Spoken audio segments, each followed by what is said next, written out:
Good morning, children.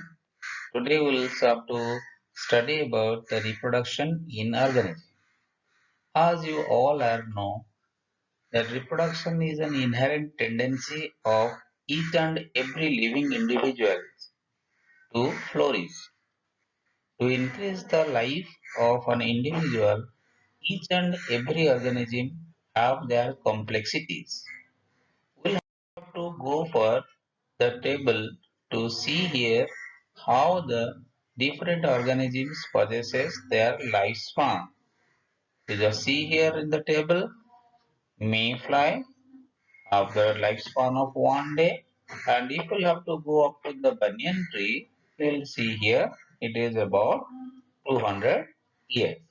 So different organisms possesses different degree of complexities for their structural design so that their lifespan differs. For carrying out the increase in the number, they have to reproduce. Basically, the reproduction is carried out by asexual method and sexual method. Asexual method is the method which involves only the single parent, whereas there is no formation of gametes, there is no fusion of gametes. It involves only the simple division of a cell and individuals hence being formed are identical in genetical sense as well as with morphological sense. Hence we can call the individuals that are morphologically and genetically identical called as a clone. If we'll have to go for the sexual reproduction, we'll see here the reproduction is brought about by the fusion of gametes. For fusion, the gametes have to be produced and there is formation of a diploid zygote. During this, the gametes coming from two different organisms possesses a new offspring which shows variation in the offspring. Now coming on to the mode of asexual reproduction. We will see here the reproduction method is basically carried out by fission, binary fission, multiple fission, budding, spore formation and vegetative propagation. Asexual reproductive structures also includes the motile microscopic zoospores, as you have observed in Chlamydomonas, the conidia in the fungus like Penicillium, formation of asexual buds by Hydra, whereas in Gammules it can be marked by sponges. Vegetative propagules are of different types. What are vegetative propagules? Basically, these are the structures that leads to development into a full-fledged plant. So here are the different charts given for different group of vegetative propagules. If we'll have to go for the runner, it's in oxalis, whereas in biophyllum we get it as leaf bud. In bulbil it is agave. Agave it is bulbil. Sorry, in agave it is bulbil. In ginger it is rhizome, like this. Coming on to the sexual reproduction, here the sexual reproduction is brought about by means of different events, three different events that are pre-fertilization changes, fertilization changes as well as post-fertilization changes. Pre-fertilization changes leads to the formation of gametes as well as transfer of gametes, that is called as gametogenesis as well as gamete transfer. In pre-fertilization changes, first we'll have to go for the formation of gametes, that is gametogenesis. In organisms, the gametes that are formed are of similar types, whereas in others, they are of different types. When they are similar, they are called as homogametes, whereas the dissimilar gametes are called as heterogametes. In heterogametes, the male is otherwise called as your antherozoid or sperm, whereas the female gamete is called as ovum. In the species or organism may be homothallic or heterothallic.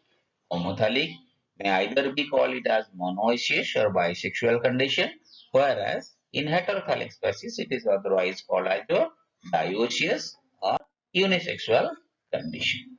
The second part coming on to the gamete transfer. In gamete transfer, first of all, the fusion of male and female gamete is to be brought about.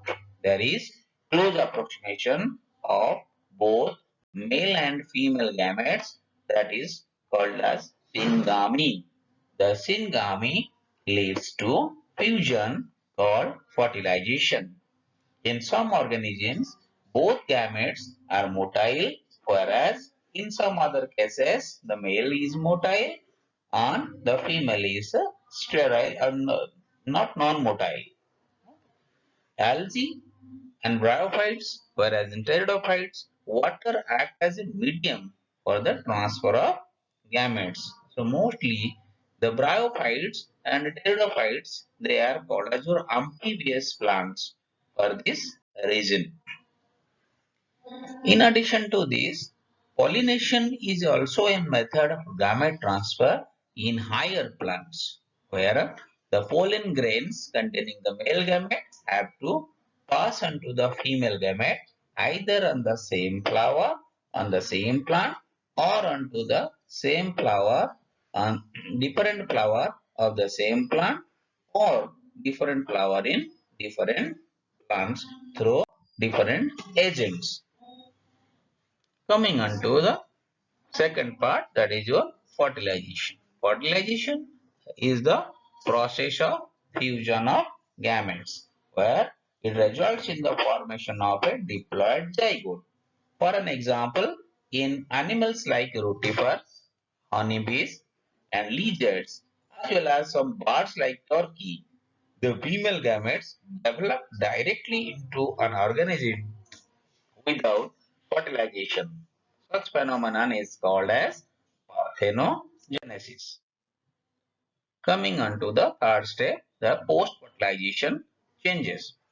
The zygote that are formed are the diploid structure in the life cycle, whereas the development of zygote is carried out uh, according to the environmental condition as well as the exposure to the environment.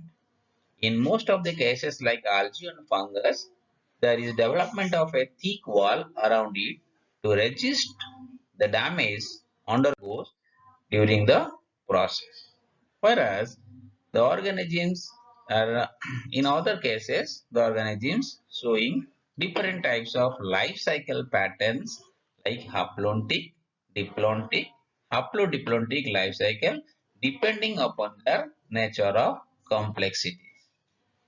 In this case, there are two different types of animals found with respect to the development of zygote. They are called as your oviparous as well as viviparous. In oviparous animals, zygote development occurs outside the female body. That means they are laying the egg. For an example, the birds as well as other organisms. So we'll have to go for the viviparous. In viviparous, the organisms do not have to lay egg. That is, they have to develop inside the mother's body. That is, the organisms have to develop inside the mother's body. So the fertilization take place in that case is internal fertilization. In external fertilization and internal fertilization, we can see here syngamy occurs outside the body is external, whereas syngamy occurs inside the body, it is internal. In external fertilization, a large number of gametes, like male and female, are released into the surrounding media, whereas in internal, the number of ova are very less, but large number of male gametes are formed. Example, bird, mammals, as well as earthworms.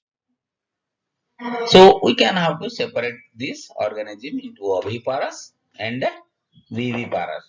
Animals lay, fertilize or unfertilized egg, oviparous, and animals that give birth to young individual, they are the viviparous. In oviparous organism, eggs have calcareous cell to protect from the adverse environmental condition, whereas in viviparous organism, no cell is there. That is, the mother's body care is involved, so that the embryo is protected. Uh, Coming on to the details of the structure, we will have to go for the individual concern, that is reproduction in plants in next chapter, as well as reproduction in human being in chapter number 3. Thank you.